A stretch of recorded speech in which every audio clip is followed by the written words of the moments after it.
It wasn't until about 6 months postpartum that I realized that I needed help and that something was wrong. And I went to my OB and I went to see a therapist, and I had postpartum depression and anxiety and PTSD. And when I realized something was wrong, I was having flashbacks to my birth. I was having nightmares about it.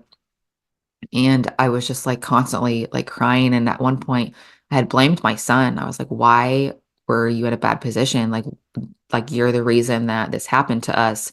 And like, why wouldn't you come out? Because he was asynclitic and all these things that I knew were just irrational thoughts. Like it's not normal to like blame your newborn on like how your birth ended up. And it was just so hard for me to like grapple with. And finally, when I went to therapy, it was someone else besides like my friends and family, because I knew my friends and family were just trying to make me feel better. So they would just say whatever they needed to say to make me feel better.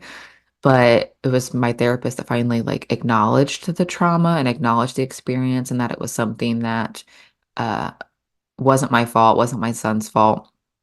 So it took me a long time to really start like healing and understanding what happened to me.